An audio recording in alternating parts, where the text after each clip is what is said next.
Ndabashuje mbifuriza nikaze inshuti bakunzi b'amakuru yiteganya mwateguriwe n'ikigo cy'u Rwanda cy'ubumenyi bw'ikirere Meteo Rwanda. Je ujye kubagezaho amakuru abandi Frank Rusanga. Tujye kure biteganya ku munsi weze ku itariki ya 14 Mata uyu mwaka wa 2026. Turaza kuri amasaha mu gitondo, amasaha y'igicamunsi turebe imiterere y'umuyaga ndetse tuze kurana iminsi 5 iri imbere, ariko tutangiye turebe ku ikirere kiriwe muri rusange kuri uyu munsi. Kuri uyu munsi mu masaha ya mu gitondo hirya no hino mu bice by'intara y'Iburasirazuba twaramukanye ibicu byiganje byaje gutanga n'imvura ihereye mu majyepfo y'intara y'Iburasirazuba yerekeza mu bindi bice bigiye bitandukanye by'igihugu. Ikaba yageze no mu mujyi wa Kigali ndetse n'ibice by'amajyepfo kimwe n'ibice bimwe na bimwe by'uburengerazuba. Muri iri joro biteganyijwe ko tuza gukomeza kugira imvura cyane cyane mu bice by'amajyaruguru ndetse n'amajyaruguru y'intara y'Iburengerazuba. Ahandi hose hasigaye mu gihugu muri iri joro nta mvura yateganyijwe. Naho ku munsi w'ejo mu masaha ya mu gitondo ku munsi uzagenda ukura biteganyijwe ko tuzaramukana umuyaga uringaniye uzagenda wiyongera ugashyira kuba mwinshi uzahuturuka mu bice by'Iburasirazuba bw'igihugu cyacu werekeza mu bindi bice bigiye bitandukanye by'igihugu, ariko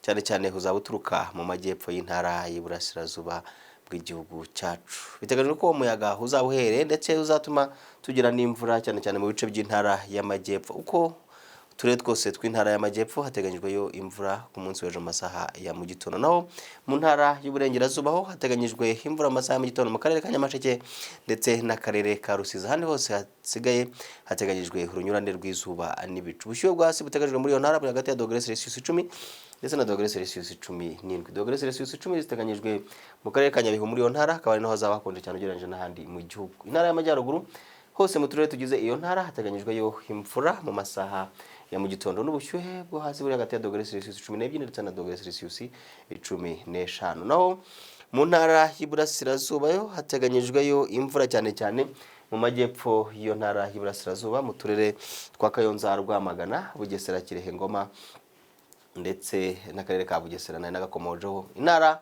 y'Iburasirazuba mu karere ka Nyagatare ndetse n'akarere ka Gatsibo nta mvura yateganyijwe mu masaha ya mu gitondo. Umujyi wa Kigali naho mu masaha ya mu gitondo ku munsi w'ejo hateganyijwe imvura ndetse n'ubushyuhe bwa °C17. Ku masaha y'igicamunsi mu turere twose tugize intara y'amajyepfo hateganyijwe yo imvura gusa. Ku masaha y'igicamunsi iyo mvura izaba yumvikanamo inkuba. Intara y'Iburengerazuba naho hateganyijwe yo imvura izumvikanamo inkuba ku masaha ya nyuma ya saa sita n'ubushyuhe buri hagati ya °C20 ndetse na €C27.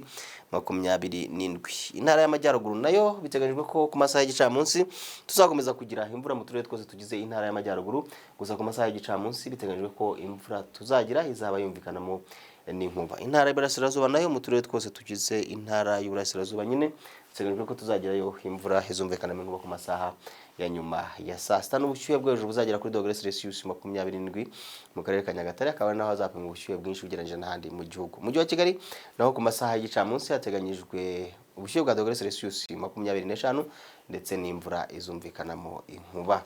Naho mu minsi 5 iri imbere uhereye ku munsi w'ejo ku itariki ya 14, itariki ya 15, 16, 17 ndetse na tariki ya 18 biteganyijwe ko tuzakomeza kugira ikirere kizarangwa n'ubuhehere bwiganje ndetse biteganyijwe ko tuzakomeza kugira imvura muri iyo minsi yose uko ari 5 uhereye ku munsi w'ejo nyine. Reka ngane ku musozo mbabwira yuko ku munsi w'ejo mu masaha ya mu gitondo biteganyijwe ko izuba rizarasa mu gitondo ku isaha 11:54 rikarenga ku mugoroba ku isaha 12:06. Mwakoze kubana natwe, mukomeze gukurikira amakuru ya Meteo Rwanda ku mbuga zigiye zitandukanye za Meteo Rwanda ndetse n'ahandi hose ducisha aya makuru. Mugire ibihe byiza.